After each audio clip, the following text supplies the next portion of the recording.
Eh bien bonjour à toutes et à tous, le lieutenant Eric Winters vous accueille sur sa chaîne pour un spécial Bolt Action. Et oui, ça faisait un petit moment que c'était dans les tuyaux, j'ai acheté non pas un mais deux starters. C'est étonnant pour un passionné de la Seconde Guerre mondiale justement de ne pas voir introduit ce jeu sur ma chaîne. Cela est chose faite, d'autant plus que j'ai visité 2 fois les plages du débarquement. Donc du coup, ces starters étaient dans le tuyau. Faute de joueurs, forcément, ça reste un petit peu dans les boîtes, bien qu'il y ait un mode solo sur ce célèbre jeu de la Seconde Guerre mondiale. Mais rien ne vaut un bon adversaire. C'est pour cela que je remercie Jérémy de m'avoir initié enfin au jeu. Donc il y a eu une bataille soviétique contre la 101e Airborne. Donc c'est une bataille qui n'a jamais existé, comme vous devez le savoir. Mais ça m'a permis justement de voir un petit peu comment tourner le jeu. Donc dans cette vidéo, je vais vous présenter un rapport de bataille. On va un peu tchatcher, on va un peu parler du jeu, comme ça, j'en avais envie, donc au-delà bien sûr du rapport de bataille, vous montrer quelques figurines, enfin voilà, une vidéo, une toute première vidéo consacrée à ce jeu, où je vais vous exposer quelques idées, où je vais vous donner mon avis sur le jeu. Donc voilà, écoutez, moi ce que je vous propose dans un premier temps, on va embrayer par le rapport de bataille, donc je vais vous présenter la table de jeu, et ensuite, on regardera un petit rapport que je vous ai fait. Au départ, je voulais le faire sur Facebook, je l'ai fait, c'est à base de photos, mais là, rien n'empêche de vous montrer ce rapport de bataille à travers ces photos, même si ce n'est pas de la grande qualité. Moi, je suis plus spécialisé, on va dire, dans la vidéo. Mais dans un premier temps, je vais vous montrer la table de jeu sur laquelle on s'est affronté hier. Alors voici la table de jeu, le théâtre des opérations où s'est déroulée une bataille qui n'a jamais existé, étant donné que c'était les soviétiques contre la 101e Airborne. Donc c'est une table de 120 x 120 cm, on va dire de type banlieue, bocage, enfin tout ce que tu veux. Alors là, j'ai le point de vue de Jérémy, que je remercie bien sûr pour cette initiation. Ça, c'est son point de vue. Il s'est déployé ici, dans cette zone-là. Donc, on a fait un déploiement à 12 pouces maximum. Donc, j'ai essayé de répartir les décors équitablement, de façon à pouvoir bien sûr profiter des couverts. Donc là nous avons l'église où s'est déroulée la célèbre bataille de cette première partie d'initiation, avec des ruines. Vous aurez compris qu'elles ne proviennent pas de la Seconde Guerre mondiale, mais ce n'est pas grave. Donc on va tourner autour de cette table de façon à vous montrer le point de vue, comme on verra tout à l'heure sur les photos. Là, il s'est déployé là, un petit mortier à l'intérieur de la maison. Il a mis un fusil anti-char, je ne sais plus quoi, sniper, je ne sais plus. Je ne connais pas l'armée soviétique. Et puis tout le long, ici, il a placé des unités avec des médics, enfin un médic, des commissaires, enfin un commissaire et puis d'autres unités d'infanterie. Donc là, je tourne, jusqu'à ce que j'arrive de mon propre point de vue où ma 101e Airborne a été parachutée. La drop zone était ici, toujours à 12 pouces. Donc on a pu progresser les uns en face des autres. Donc on n'a pas fait de bombardement préliminaire, on a rentré un peu, on va dire, directement dans le baptême du feu, on va dire, parce que c'est vrai que si on commence à y rajouter des règles et des machins, donc moi déjà que je débute, on va pas compliquer l'affaire. Donc du coup, voilà mon point de vue. Donc moi je sais que j'avais positionné une unité dans la ruine, quelques unités ici, une unité cachée, comme on va le voir au niveau de la vidéo. Donc là, on reviendra sur l'église où s'est déroulée une superbe bataille. Alors comme vous l'aurez compris, je filme après coup. La table est vide de ses combattants. Et puis voilà, écoutez, on revient au sommaire de cette vidéo on va commencer par le rapport de bataille et puis on verra ce qu'on va voir par la suite. Alors, je vais vous faire le petit rapport de bataille en photo. Donc là, comme dit en intro, ben, on va affronter les soviétiques. Là, ça va être un rapport de bataille de mon point de vue. Donc au fond, Jérémy a déployé diverses unités d'infanterie. Il va avoir une unité de commandement avec un commissaire. Il va avoir également un médic, des unités d'élite qui m'ont donné un petit peu du fil à retordre quand même, mais qui ont essayé vraiment de me harceler, mais j'ai bien résisté. Dans la maison, il a mis un fusil de sniper pour tank, ou un fusil spécial tank, enfin je sais pas trop, je me rappelle plus trop ce que c'est, mais enfin bref, c'est un truc qui cartonne. Derrière les arbres, comme indiqué en vidéo tout à l'heure pour vous présenter la table, il a mis un mortier et il me semble qu'il a caché une unité derrière, derrière ces espèces de fourrés qu'il y a devant la maison. Alors moi, lors de mon déploiement, donc je me suis déployé à 12 pouces. Sur mon côté gauche, j'ai voulu mettre une petite unité qui normalement fait 6 hommes parce que j'en avais oublié un, et un sous-officier pour commander tout ça. Donc à savoir que je n'avais pas le livre de règles de l'armée américaine, je l'ai juste reçu le matin même, j'ai pas eu le temps de m'y pencher, j'ai fait ça sur myarmy.com, je ne sais plus comment ça s'appelle, pour créer son armée. Donc finalement, étant donné que je suis un joueur débutant, donc j'ai mis des unités inexpérimentées et ça m'a vraiment porté préjudice, ne connaissant pas le jeu et l'impact que pouvait avoir tout ça. Donc j'ai une petite Jeep avec une MMG, petite Jeep qui va être surprenante au cours du jeu. Je l'ai déployée dans la route qui est là. Pourquoi, je vais vous expliquer tout à l'heure. Ensuite, j'ai une petite unité de 10 parachutistes, on va dire inexpérimentés, avec un bar et puis un sous-officier qui commande tout ça. Pareil devant la haie qui est là, j'ai un médic, j'ai un QG, j'ai un mortier que je déplacerai tout à l'heure parce que j'avais pas de ligne de vue, donc j'ai voulu, on va dire, être au plus près pour pouvoir tirer, parce que dans le jeu, on ne mesure pas avant de tirer, on estime et ensuite on mesure, on voit si ça porte. Et on le voit peut-être pas très bien, mais dans la ruine, la maison en ruine, l'immeuble, j'ai planqué une MMG qui va arroser, on va dire, en surplomb, on va dire le flanc, l'angle, le flanc droit de Jérémy. Alors, comment ça s'est déroulé? Donc, Jérémy avait un mortier, comme je l'ai dit tout à l'heure, qui était planqué dans les arbres là-bas. Et en dernier, il a placé son observateur dans l'église. Parce qu'une fois, d'après ce que j'ai compris, parce que je ne connais pas bien les règles encore, quand on a un observateur pour un mortier, on peut faire un tir direct parce qu'il transmet des communications, enfin des informations à son unité. Pour dire, ben voilà, là il y a des ennemis ici. Donc du coup, finalement ça tombait bien parce que comme vous pouvez le voir ici, j'ai ma petite Jeep au 1,56 que j'ai imprimé en 3D qui n'est pas forcément à l'échelle des figurines. C'est un peu bâtard comme échelle, mais bon, vraiment, on en parlera tout à l'heure. Donc qu'est-ce que j'ai fait dans un premier temps? Quand j'ai tiré dans le sachet, un petit peu comme à Légion Distribution, vous piochez au hasard un pion et si c'est votre armée, vous activez une de vos unités. J'ai eu la chance de pouvoir le faire. Pourquoi? Parce que cet observateur m'inquiétait un petit peu dans l'église. Alors j'espère que la Vierge Marie ne m'en voudra pas trop, mais j'ai foncé avec ma Jeep et j'ai tiré à travers les vitres et j'ai éliminé l'observateur, car il pouvait être un danger parce qu'il avait un mortier lourd en face, donc ça peut être dangereux. Donc du coup voilà en gros pour le premier tour, il n'y a pas eu, le premier tour a été assez calme. Comme on peut le voir ici à droite, j'ai déployé mon mortier pour avoir une meilleure vue, parce que moi je n'avais pas d'observateur pour me rapprocher, et puis j'étais pas forcément bien à distance non plus. J'ai une unité de parachutistes qui s'est enfoncée dans les champs de maïs pour progresser.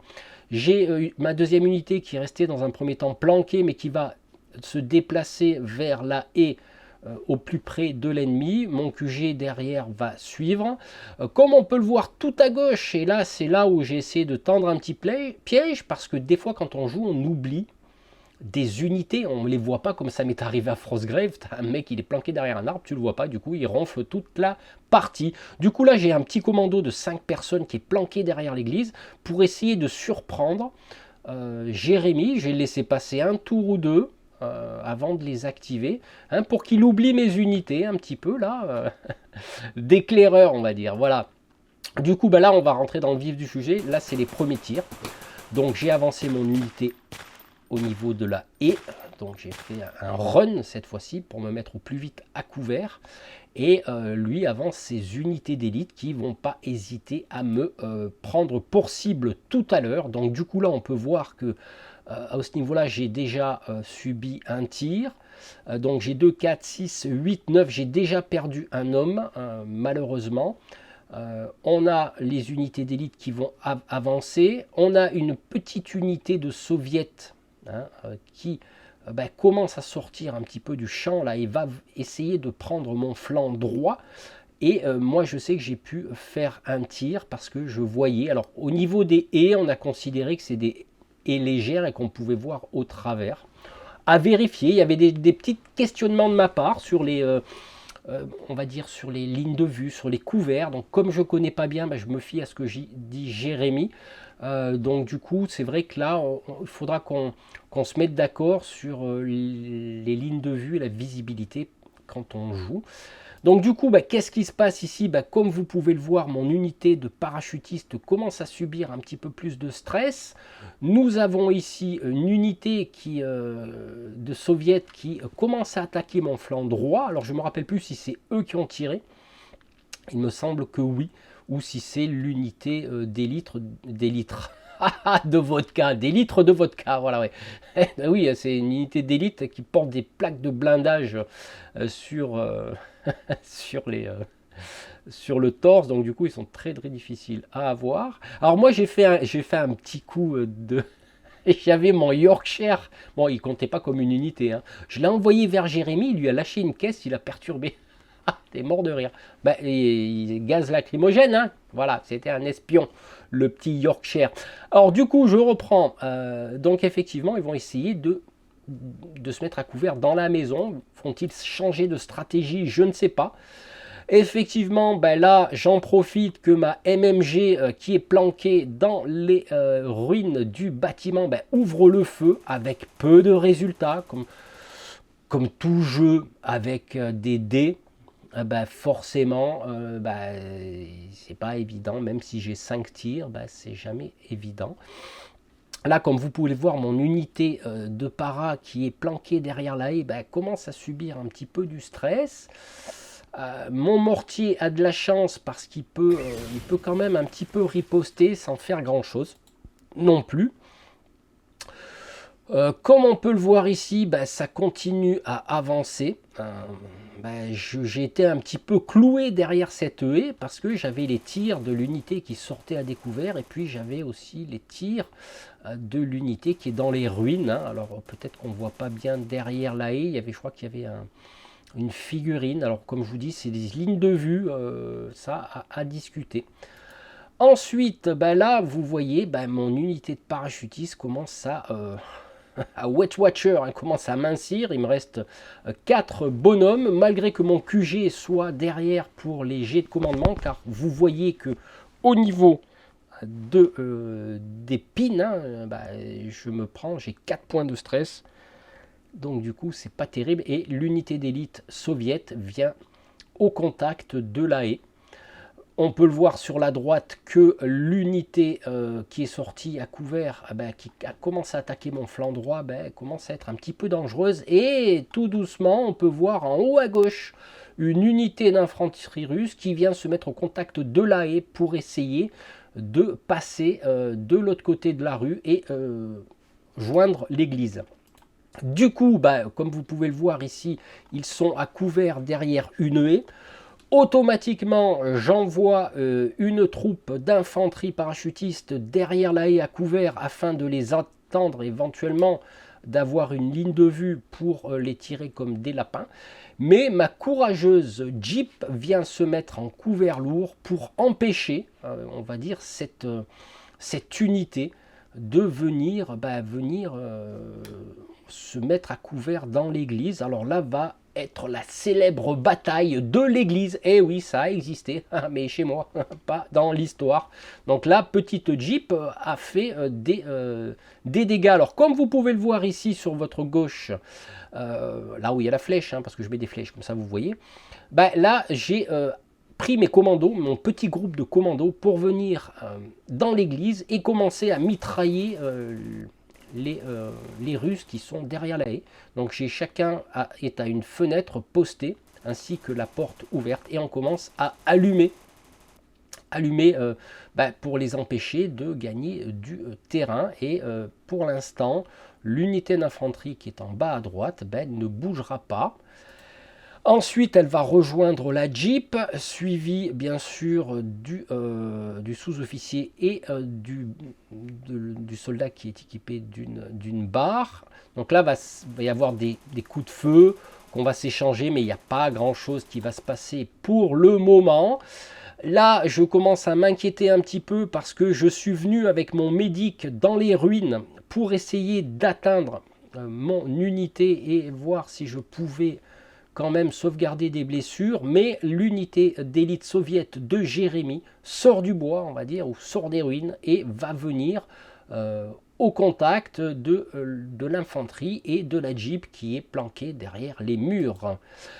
Ensuite, là, il y aura du dégât un petit peu quand même, parce que c'est des unités d'élite qui vraiment sont costauds à combattre. Donc ils sont venus au contact. Vous voyez, là, j'ai une perte d'hommes, j'ai du stress au niveau du pin. Et j'ai quand même ma Jeep qui est équipée d'une MMG. Qui arrose, qui n'a pas de succès. Il faut toucher sur un 6+. Mon QG derrière essaye de faire ce qu'il faut pour intervenir au niveau des jets de commandement. Je vais rester cloué un petit moment derrière le muret sans pouvoir faire grand chose. Mon unité de petit groupe de commandos vient se planquer à son tour au niveau du mur de façon à essayer de prendre un petit peu à revers cette unité d'élite soviétique. Ma Jeep ouvrira le feu, arrivera à éliminer malgré tout un soldat soviète, mais ça commence à craindre au niveau de cette unité de parachutistes ici qui malheureusement va décroît au fil des tours. On a joué sur 6 tours, mais elle résistera bien jusqu'à la fin malgré tout. Comme quoi effectivement les paras, même s'ils sont inexpérimentés, auront bien réussi. Donc là toujours pareil, malheureusement différents tirs auront fait reculer mon mortier. J'ai dû dégager mon mortier parce que l'unité de Jérémy et les soviets venaient faire un assaut dessus. Et j'essaie d'allumer comme je peux avec ma MMG sur cette unité qui quand même n'a pas trop de pertes.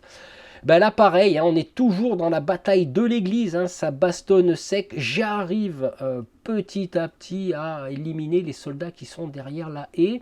Ma Jeep a fait un boulot énorme. Ici nous avons en haut à gauche mon petite unité de para qui vient en soutien. Mon QG derrière, il fait ce qu'il peut aussi. Comme vous pouvez le voir, Jérémy reçoit des pins quand même, des marqueurs pins, différents tirs. Ça l'empêchera quand même d'avancer pendant un petit moment. Mon QG, étant donné que là il ne servait plus à grand chose parce qu'il n'y avait plus de place pour se déplacer, a décidé de rallier le champ de blé pour avoir une vue éventuellement sur l'unité d'élite. Malgré tout, je crois que j'étais à 6 pouces de la haie de mes unités. J'ai toujours mon médic qui est planqué dans la ruine pour tenter aussi de riposter. Il sera pris pour cible par le mortier de Jérémy. Je serai obligé, comme vous pouvez le voir, le petit dé rouge, j'ai reçu un tir de mortier qui a été loupé. J'ai dû rebrousser chemin et passer par le champ de blé. Et comme vous pouvez le voir, l'unité d'élite de Jérémy décroît, donc il reste plus que 3 unités, et moi il m'en reste très peu. Ça résiste, mais ça commence à chauffer, surtout que l'unité qui est en haut, l'unité d'infanterie soviétique, va venir par la suite charger mon petit groupe de parachutistes qui protègent le mur, comme on peut le voir ici.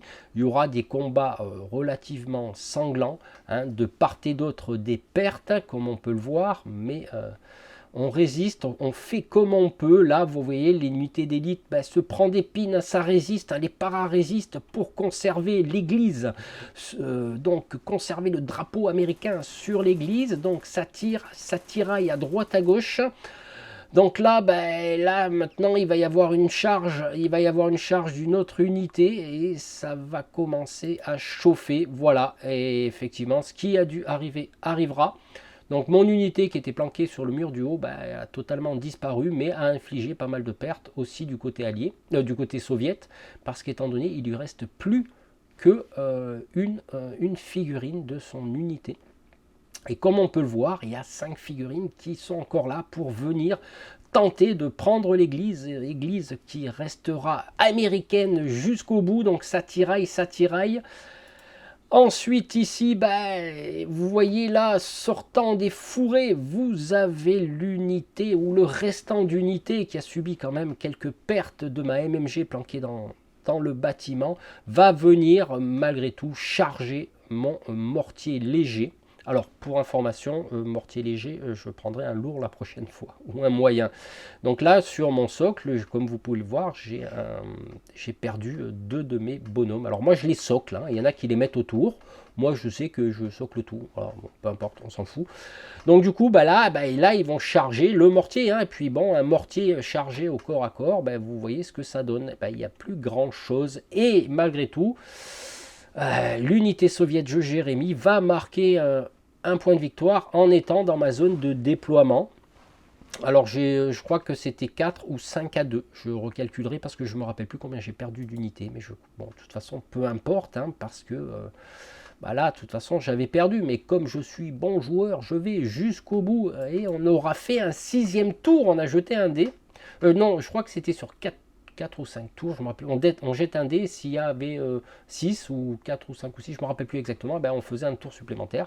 Ce qu'on a fait, j'arrive malgré tout à supprimer encore une unité d'élite, hein, décidément ma Jeep qui commence à recevoir un peu du stress, résiste sur les tirs, donc elle résistera jusqu'au bout. L'église, comme je le dis, sera et restera américaine. Mon QG va ramasser sa race, hein. Je pense qu'il va subir un tir de mortier et je pense qu'il va, il va ramasser.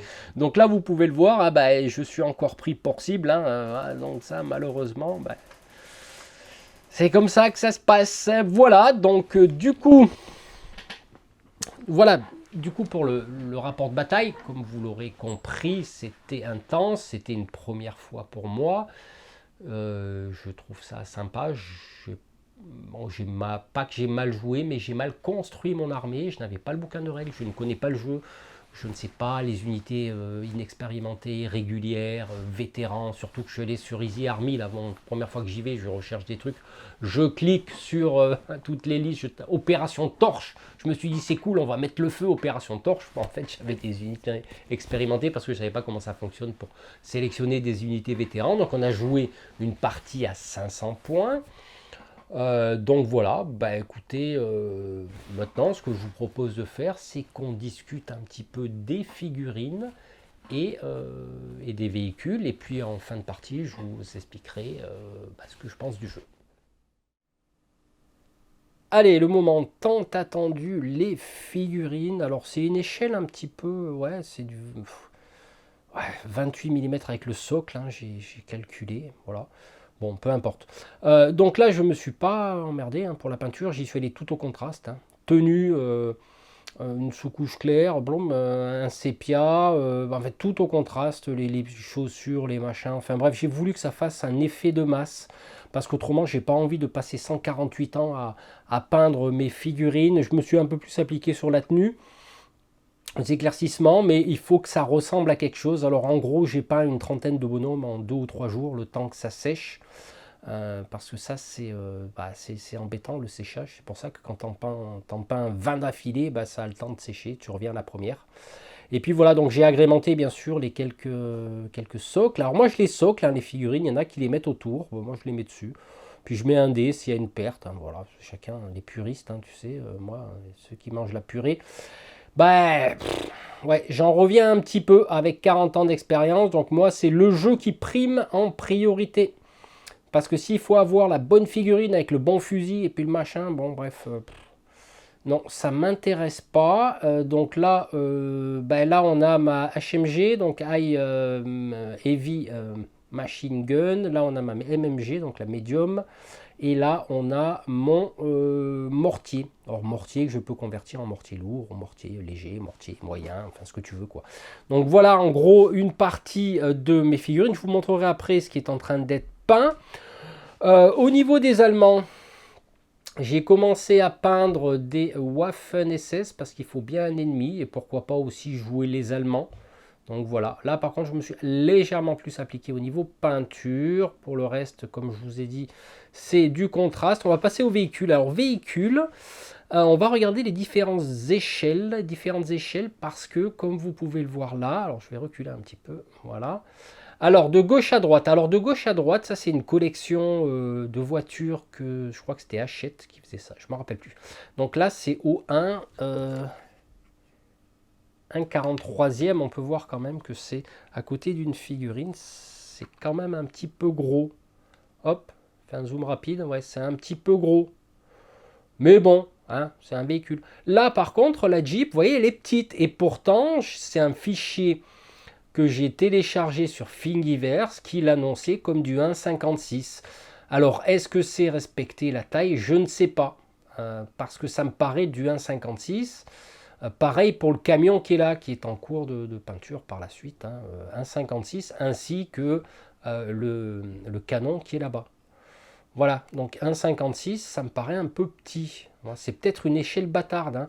Là, on a un... Alors attends, je me rappelle plus ce que c'est. Ah, c'est un M3, M3A1 Stuart.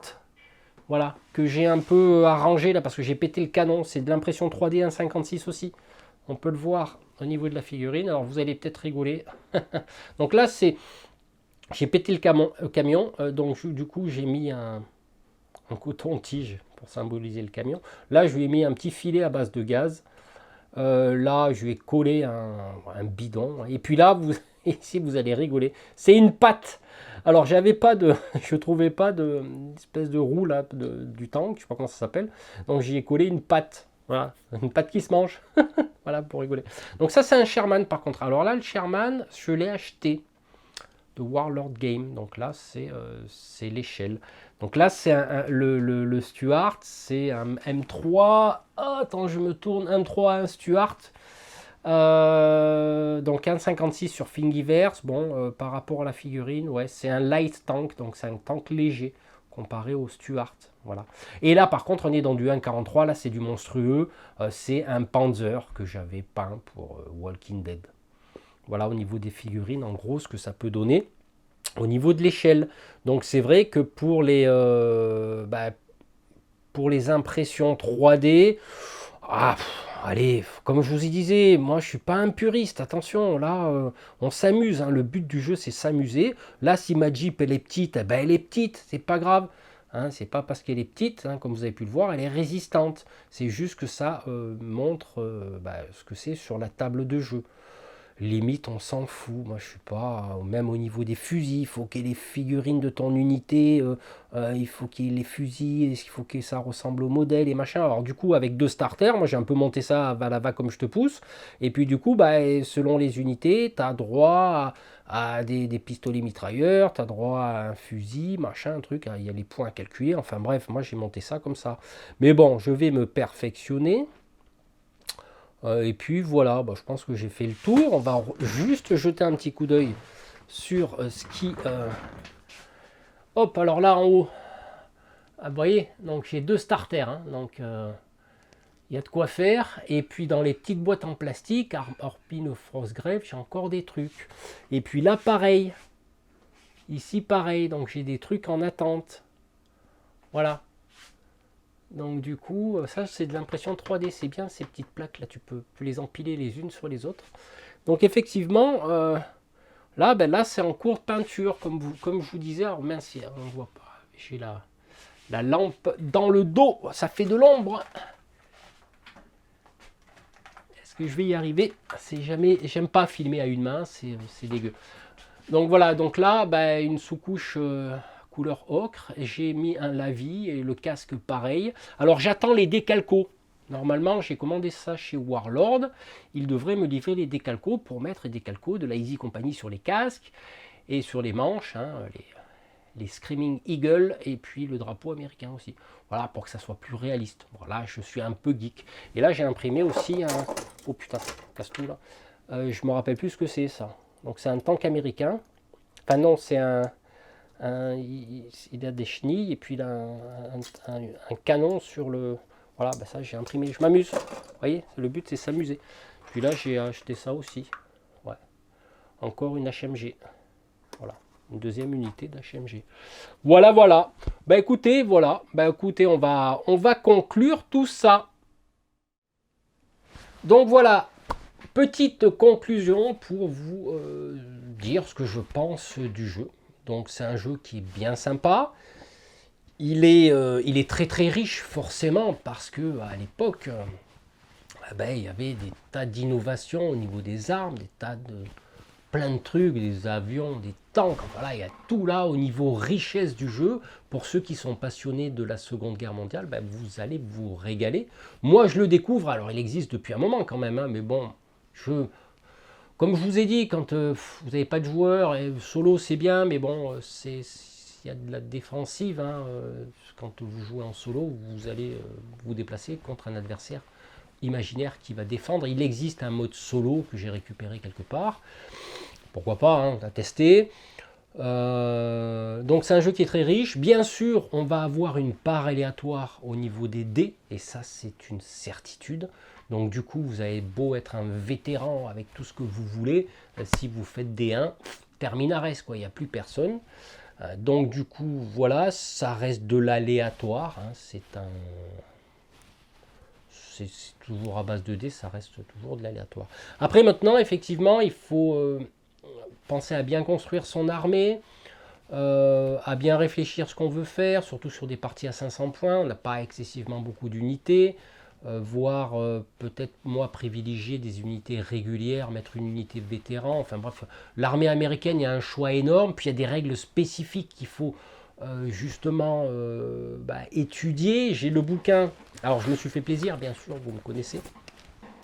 Je me suis fait plaisir parce que je me suis acheté donc le bouquin des États-Unis, de l'armée américaine, où il y a tout dedans, il y a les règles, il y a tout ce qu'il faut, et puis aussi la Grande-Bretagne, voilà, hein, l'armée british, parce que peut-être dedans, parce que j'ai bien envie de jouer aussi les 177 hommes du commando numéro 4, Kiefer, qui a débarqué à Ouistreham, très exactement, de mémoire, hein, de mémoire, et j'avais bien envie d'intégrer cette unité aussi quelque part.